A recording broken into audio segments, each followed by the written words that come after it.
오늘 주시는 하나님 말씀 우리 구약 성경 시편 130편입니다. 구약 성경 899면 우리 시편 130편 1절에서 8절의 말씀을 제가 한 절 읽고 여러분이 한 절 읽고 함께 교독합니다.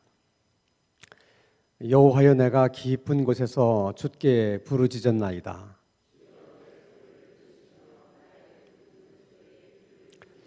여호와여, 주께서 죄악을 지켜보실진대 주여 누가 서리이까? 나 곧 내 영혼은 여호와를 기다리며 나는 주의 말씀을 바라는도다.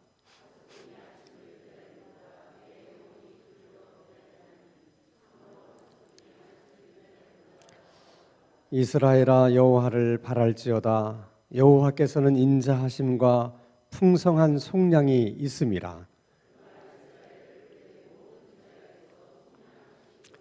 아멘. 사람들이 흔히 말하는 말 가운데 세상은 고해와 같은 세상이다, 이런 말들을 합니다. 산다는 것이 얼마나 힘들고 어려우면, 그리고 우리가 살아가는 세상에 얼마나 어려운 일들이 많으면 그래 세상을 고해와 같다 이렇게 얘기를 하겠습니까? 근데 사실 성경에도 보면 부르짖는다 이런 말이 무려 240번 정도가 나와요. 그런 걸 보면 정말 산다는 것은 만만치 않은 것이 틀림이 없구나 하는 것을 우리가 성경 말씀을 통해서도 이제 확인을 하게 됩니다. 누구에게나 사는 건 힘들고 어려운 일이에요. 그래서 오늘 특별히 시편 기자가 시편 130편에서 그 문제를 하나님 앞에 호소하는 그런 내용의 시편입니다. 우선 1절 말씀을 한번 보겠어요. 1절 같이 읽겠습니다. 시작. 여호와여, 내가 깊은 곳에서 주께 부르짖었나이다. 이 깊은 곳이라고 하는 것은 시적인 표현인데 아무에게도 도움을 구할 수 없는 아주 절박한 상황을 표현하는 말씀이에요. 그러니까 지금 내가 처한 상황이 너무 힘들고 어려운데 사방을 둘러봐도 누구에게 도움을 요청할 만한 사람이 없다는 거죠. 그게 얼마나 절망스럽겠어요. 근데 시편 기자의 이런 고백이 시편 기자의 고백만이 아니라 우리들도 인생을 살아가다 보면 그럴 때가 있다는 거예요. 정말 막막할 때, 정말 깊은 곳 속에 나 혼자 버려둔 것 같은 그런 때가 있다는 겁니다. 근데 대부분 이런 경우에는 사람들이 상반된 두 가지 반응을 보여요. 하나는 수동적인 태도를 보이는 사람인데, 이런 사람은 그런 어려운 절망적인 상황을 이렇게 부딪히게 되면 더 이렇게 움츠려듭니다. 그래서 그냥 절망하고 좌절하고 그냥 혼자 울고, 그러면서 사람들을 만나는 것을 이렇게 피하고 또 이렇게 뭐 바깥에 외출하는 것도 싫어하고 계속 움츠려들여서 사람이 점점점 작아지고 이렇게 우울한 사람이 되도록 그렇게 만드는 거죠. 그런가 하면 또 어떤 사람은 굉장히 공격적인 태도를 취하는 분이 있어요. 그러니까 이 모든 그 어려움은 결국은 누구 때문이다, 이런 생각을 가지고 적개심을 가지고 분노하고 원망하고 불평하는 경우입니다. 그런가 하면 특별히 하나님을 믿는 신앙인들은 그런 경우에 울어도 하나님 앞에 가서 울고, 억울한 마음이 있어도 하나님 앞에 다 나가서 그 억울한 감정을 토해내고 오직 하나님만 붙들고 씨름하면서 기도하면서 그 문제를 어떻게든 해결해 보려고 하는 사람도 있다는 거예요. 근데 시편 기자는 몇 번에 해당하시는 분이에요? 세 번째 해당하는 분이에요. 여기서 우리가 많은 걸 배울 수 있는 거예요. 자, 요즘은 임대차 보호법이라는 법이 제정이 돼서 암만 건물 주인이라고 하더라도 법적으로 보장된 기간 내에는 세입자를 무조건 나가라, 그럴 수가 없어요. 근데 이런 임대차 보호법이 없던 시절에는 사실 이제 주인들이 좀 횡포를 부릴 수도 있고 그래서 세입자들이 참 많은 이제 어려움을 겪었죠. 근데 어느 여집사님 한 분이 어느 건물에 이제 약국을 오픈을 했어요. 근데 굉장히 약국이 잘 되는 거예요. 그랬더니 건물 주인이 갑자기 1년 만에 임대료를 2배를 더 내라 그러는 거예요. 그래서 그게 말이나 되냐? 어떻게 1년 만에 임대료를 2배씩이나 올려받는 경우가 어딨냐? 조금은 내가 올려주겠다. 2배는 너무 많다. 그래서 계속 이제 집주인하고 이렇게 뭐 실갱이를 하면서 이게 협상을 이렇게 하는 중에 어느 날 건물 주인이 찾아와서 화를 벌컥 내면서 싫으면 나가면 그만이지 무슨 말이 그렇게 많으냐 그러더니 자기하고 한마디 의논도 없이 명도 소송을 해버렸다는 거예요. 그래서 이 집사님 사회 물정을 이제 전혀 모르니까 그래서 뭐 이제 법원에 나갈 생각을 하니까 너무 자존심도 상하고 내가 뭘 잘못한 게 있다고 내가 이런 일을 당해야 되나 생각하니까 너무나 자신이 한심하더래요. 그리고 이제 누워서 잠을 자려고 하니까 잠이 안 오는 거예요. 자기는 억울하다는 생각만 드니까 집주인이 너무 미운 거예요. 못된 놈이고 건물 하나 있다고 말이지 사람이 그럴 수 있느냐. 그러면서 그 집주인에 대한 이제 막 분노가 치밀어 오르니까 막 이제 불면증이 생기고 막 잠도 안 오고 너무 힘든 시간을 보내는데 하여간 소송은 계속 이제 있어서 이제 뭐 계속 법원에 나갔다 왔다 하는 어느 날 길을 걷는데 그날도 너무 원망과 분노에 가득 차서 혼자 울먹이면서 길을 걷고 있었는데 갑자기 하나님의 음성이 들리더라는 거예요. 그러니까 내가 원수를 갚으려고 하지 말고 진노하시는 하나님께 맡겨라. 원수 갚는 것은 내게 있으니 내가 갚을 것이다. 너는 악에 지지 말고 선으로 악을 이겨야 된다 하는 로마서 12장 말씀이 갑자기 생각이 나더래. 그러니까 이 갑자기 생각이 나려면 평소에 말씀을 잘 알고 있어야 돼요. 그러지 말씀을 모르면 그런 말씀을 생각나게 해줘도 그게 말씀인지 아닌지 알 수 있겠어요, 없겠어요? 없어요, 여러분. 그러니까 하나님이 여러분에게 말씀하시려고 해도 하나님 말씀을 모르면 하나님이 말씀하시는 걸 모르는 거예요. 그리고 우리는 항상 하나님이 아무 말씀도 없다고만 생각하는 거죠. 근데 평소에 말씀을 많이 읽고 또 말씀을 기억하려고 이렇게 말씀을 암송한다든지 그러면 그런 말씀으로 하나님이 말씀을 하시는 거예요. 근데 생각지도 못한 하나님의 음성을 듣게 되니까 너무 놀래가지고 그냥 자기가 뻣뻣이 그냥 이렇게 얼음장처럼 차가워지면서 온몸이 굳어진 것처럼 그냥 그 자리에 서서 꼼짝할 수가 없었대요. 그러면서 네 주님 그렇게 하겠습니다 하고 자기가 입으로 고백하는 순간 갑자기 마음의 평안이 쫙 몰려오면서 그렇게 격려가 되더래요. 근데 결국은 재판에 졌대. 그런데도 미워하는 마음, 원망하는 마음, 이제 어떻게 하나 걱정하는 마음이 하나도 안 들더래.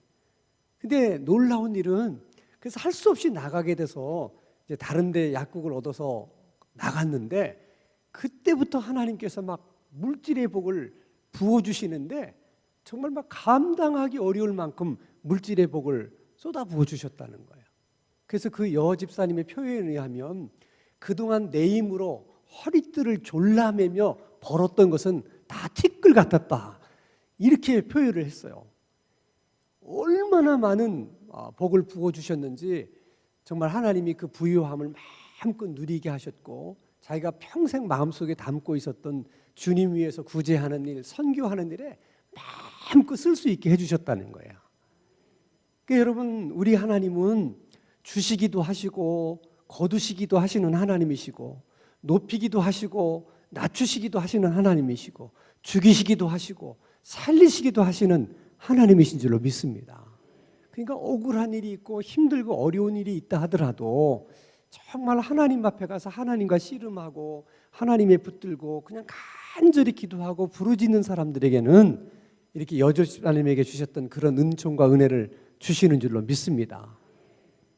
자, 우리가 이렇게 믿음을 가지고 기도해요. 근데 기도를 하는데 가장 어려운 게 뭐냐면 나는 정말 간절하게 절박해서 하나님 앞에 막 부르짖고 막 그 소리를 질러대면서 이렇게 간구를 하는데 전혀 응답의 기미가 없고 하나님이 내 기도를 안 들으시는 것만 같은 생각이 들 때예요. 그게 이제 기도하는 사람에게는 가장 힘든 고비야.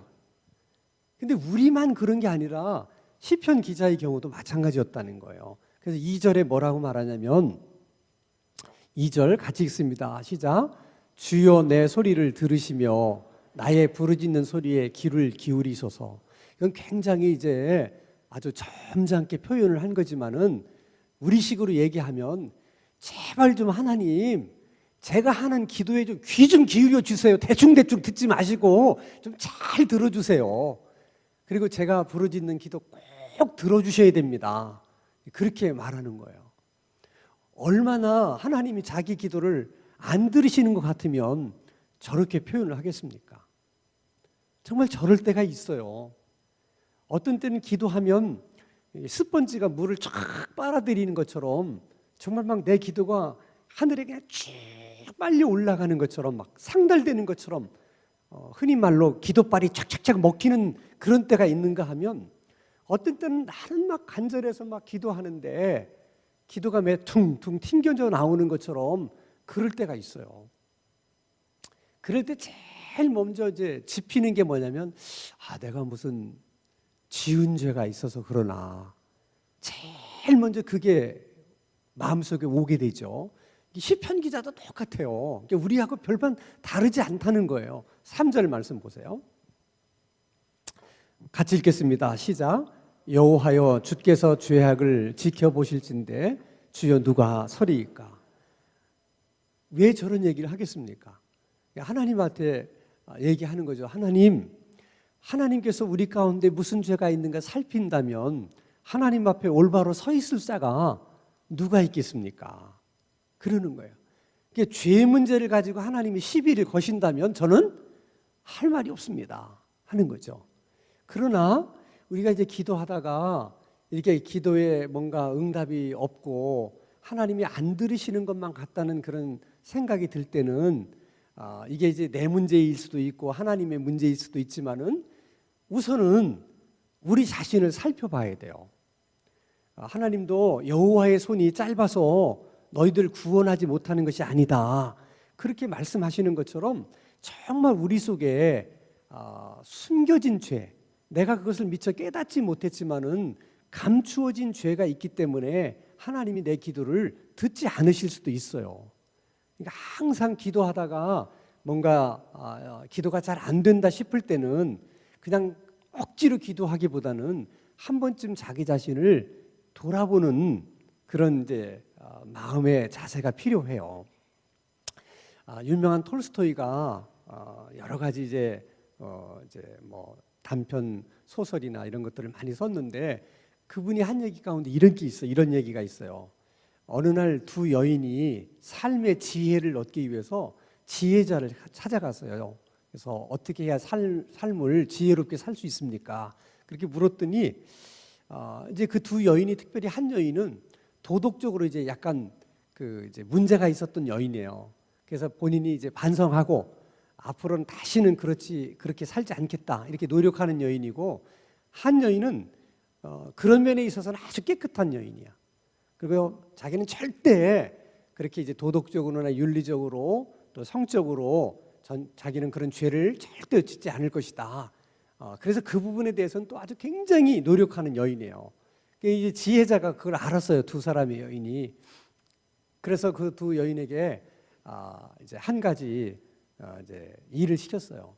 가서 이제 그 도덕적으로 문제가 있었지만 반성하고 이제 그렇게 살지 않으려고 노력하는 여인에게는 어디 가서 당신의 힘으로 들고 올 수 있을 만한 그런 돌을 하나 찾아가지고 그 돌을 가지고 와라.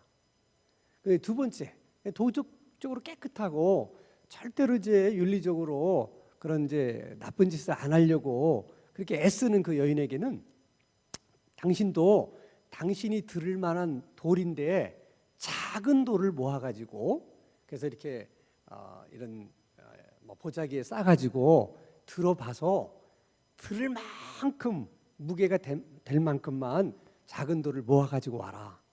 그래서 이제 지혜자가 시키는 대로 가지고 왔어요. 그랬더니 이제 지혜자가 뭐라 하냐면 원래 가져왔던 데가 또 가서 그 자리에 그대로 놓으라고 얘기를 한 거예요. 큰 돌을 갖고 온 사람은 이제 기억이 쉽게 나는 거야. 그래서 이제 갖다 놨는데 작은 돌을 주신 사람은 이게 어디서 주웠는지, 이 돌이 저쪽에 있었는데 이 돌이 저쪽에 있었는지 생각이 안 나는 거예요. 그랬더니 지혜자가 이렇게 얘기하는 거예요. 사람이 큰 잘못을 했을 때는 대부분 자기가 잘못한 것을 알고 기억하기 때문에 반성도 하고 회개도 하고 그래서 돌이킬 수 있지만은 이렇게 작은 죄들은 이게 너무나 사소한 일들이기 때문에 대부분 기억을 하지 못해서 그냥 지나칠 때가 너무 많다는 거예요. 근데 그런 죄들이 그 작은 돌들이 하나씩 하나씩 모여서 큰 돌이 되면 그건 정말 삶에 문제가 된다. 그렇게 이제 얘기를 해준 거예요. 그런 것처럼 우리들도 마찬가지예요. 우리들이 큰 죄를 진 거는 우리가 잘 기억을 하고 생각이 나기 때문에 그런 죄를 하나님 앞에 회개하고 이제 돌이키는 것은 어렵지 않아요. 근데 평소에 아주 사소한 일, 작은 일, 죄 같지도 않은 그런 것들은 우리가 너무 쉽게 생각하기 때문에 그냥 지나치는 거예요. 근데 그 작은 죄들이 하나씩 하나씩 모여가지고 이게 큰 죄가 될 수도 있는 거예요. 그래서 하나님 앞에 회개를 하려고 보니까 별로 회개할 게 없어. 왜? 큰 죄를 지은 게 없으니까. 근데 그 작은 죄들이 모여서 지금 하나님 앞에 큰 죄덩어리가 돼 있을 수도 있다는 거예요. 그래서 우리가 하나님 앞에 기도가 안 될 때는 하나님 앞에 하나님, 내가 사소한 죄를 기억하지 못해서 하나님 앞에 내가 용서를 구하지 못하고 살아온 그런 잘못된 죄들이 있으면 다 하나님 생각나게 해주십시오. 그렇게 여러분들이 이 기도를 하면 아주 사소한 것까지도 생각나게 하셔요. 그걸 다 이제 하나님 앞에 토해놓고 이제 기도를 하는 것이 필요하죠. 자, 그런데 이제 또 문제가 되는 경우는 뭐냐면, 이게 죄 때문에 그런가? 그래서 그 이제 죄의 문제를 가지고 이제 하나님 앞에 이제 문제를 내놓고 이제 기도하다 보면 꼭 마귀가 그걸 집중적으로 물고 늘어져요. 그래서 자꾸 이제 지은 죄를 생각나게 만드는 거야. 이미 다 용서받은 죄인데도 이제 그 죄를 생각나게 만들어서 네가 이렇게 나쁜 사람인데, 네가 예전에 이렇게 나쁜 일을 한 사람인데, 근데 어떻게 하나님 앞에 뻔뻔하게 이런 기도를 드릴 수가 있냐? 너는 절대 하나님으로부터 그런 기도 응답을 받을 만한 사람이 못 된다. 너 자신이 너를 잘 알지 않냐? 이렇게 이제 자꾸 이제 죄책감을 심어줘 가지고 거기서 한 발자국도 더 나가지 못하게 만들어요. 그런 경우가 있어요. 근데 마귀는 그럴진데 우리 하나님은 그렇지 않다는 거예요. 자, 이사야서 1장 18절 말씀을 한번 보겠습니다. 같이 읽습니다. 시작. 여호와께서 말씀하시되 오라 우리가 서로 변론하자. 너희 죄가 주홍 같을지라도 눈과 같이 희어질 것이요 진홍같이 붉을지라도 양털같이 되리라. 여기서 서로 변론하자, 이 말을 우리식으로 얘기하면 너나 나나 허심탄회하게 한번 얘기를 해보자는 거야. 근데 하나님이 죄 문제를 놓고 우리 보고 허심탄회하게 얘기를 해보자. 아니, 주님 입장에서 뭐가 아쉬워서 그러시겠어요? 그렇게 말씀하시는 이유는 뭐냐면 너희 죄가 주홍 같을지라도 어떻게 해주시려고? 용서해 주시려고 그러는 거예요. 그러니까 하나님은 용서해 주시기를 기뻐하시는 하나님이라는 거야.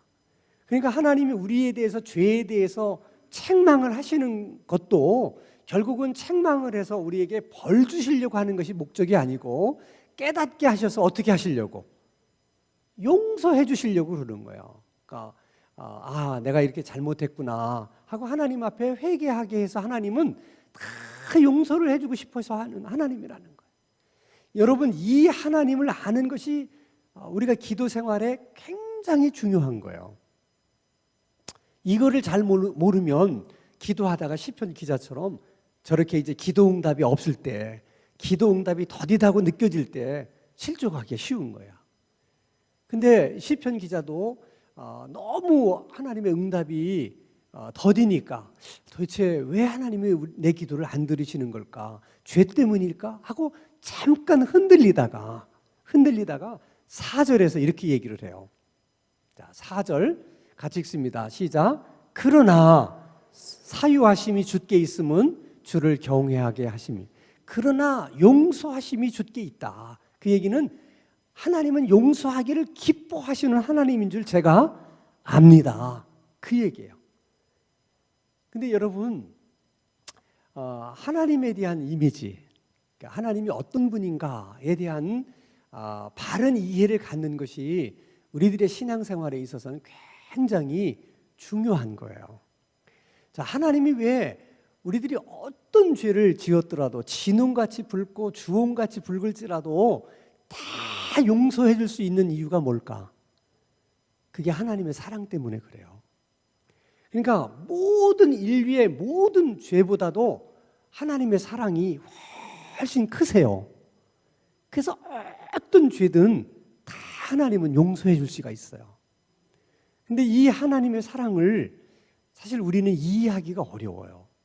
왜냐하면 우리들의 사랑은 다 조건적인 사랑이거든요.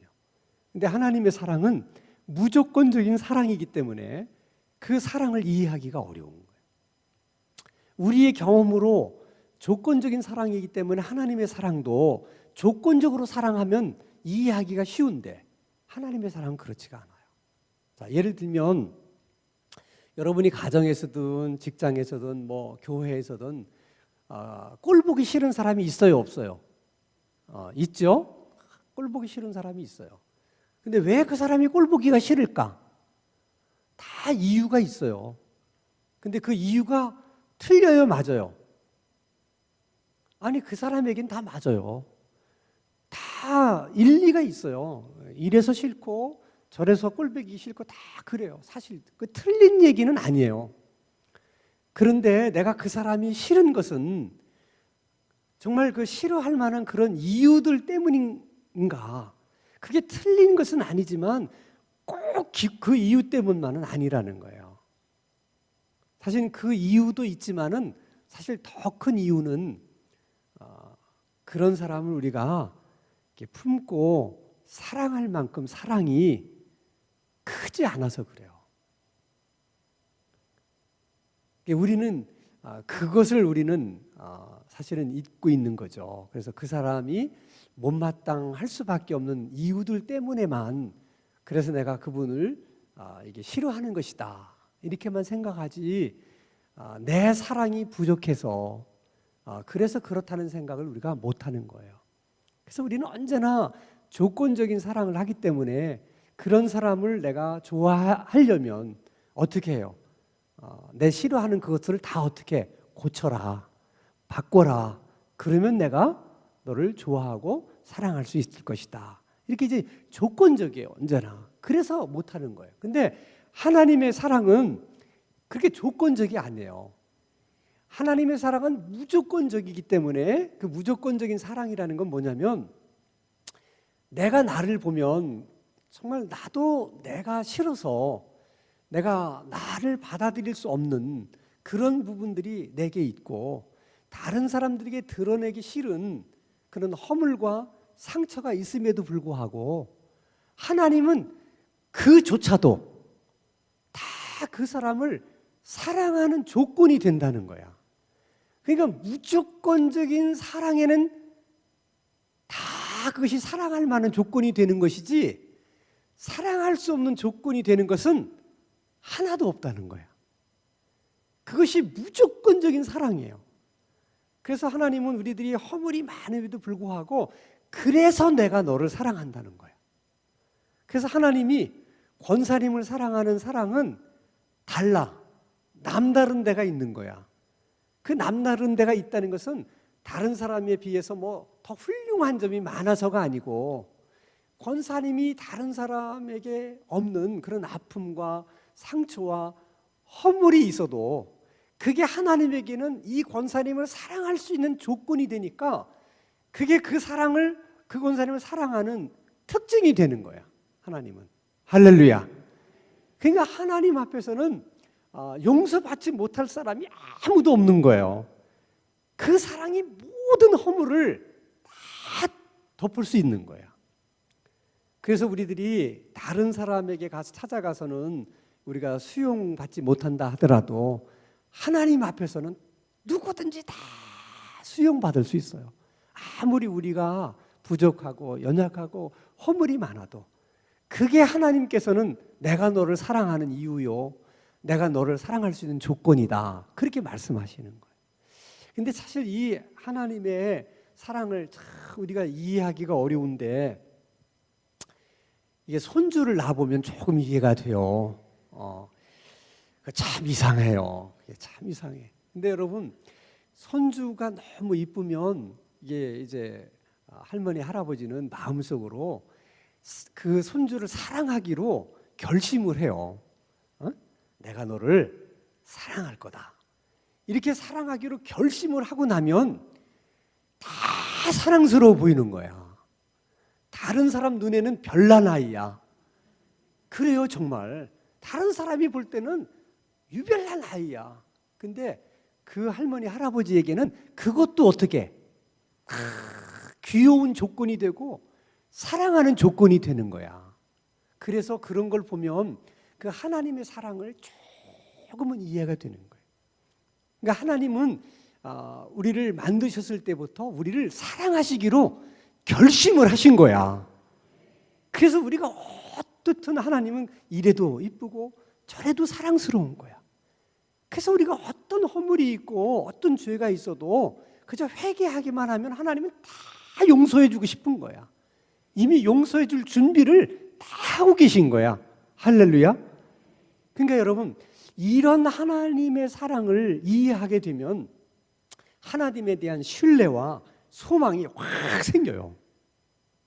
시편 기자가 하나님의 응답이 없는 것에 대해서 잠시 흔들리다가 하나님은 이런 분이지, 이런 사랑이 많으시고 용서하시는 하나님이지 하는 딱 확신이 드는 순간 이런 고백을 해요. 자, 5절의 말씀입니다. 읽습니다. 시작. 나 곧 내 영혼은 여호와를 기다리며 나는 주의 말씀을 바라는도다. 우리식으로 이야기하면 나는 하나님의 응답을 기다릴 것이다. 하나님이 내게 뭐라고 말씀하시는지를 나는 기다릴 것이다 하는 소망을 피력하는 거예요. 기다릴 것이다. 그러면서 6절에서 너무 아름다운 고백을 하는 거야. 6절. 이런 건 여러분 줄쳐 놓으셔야 돼.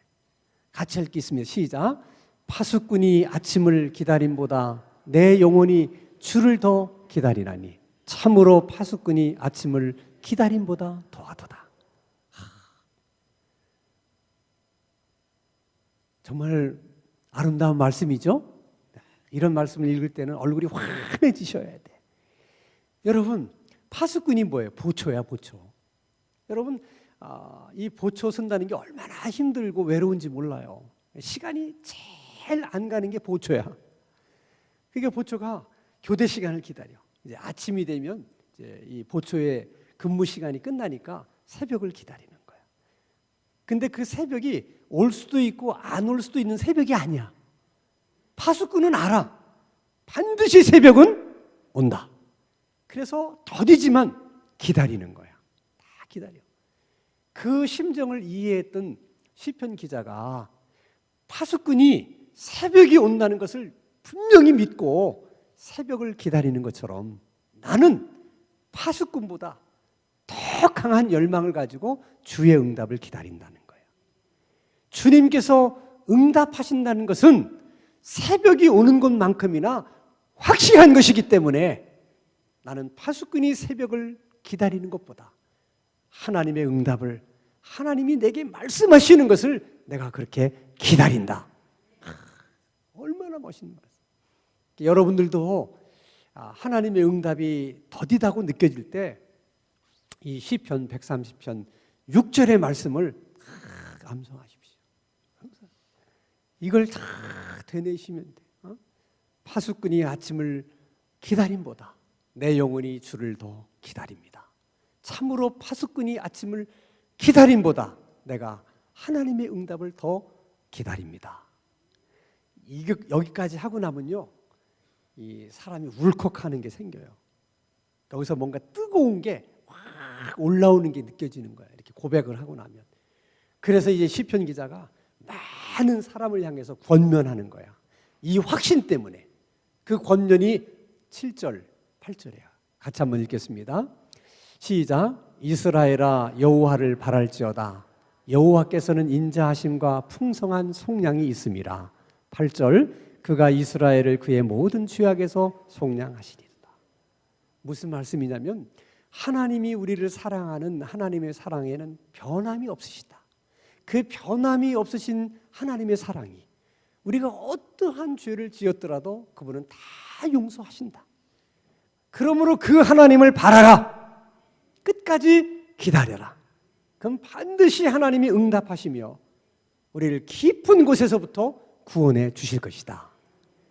오늘 기도하는 우리들에게도 시편 기자의 권면하는 말씀처럼 그런 은혜가 우리 모두에게 있게 되기를 주님의 이름으로 축원합니다.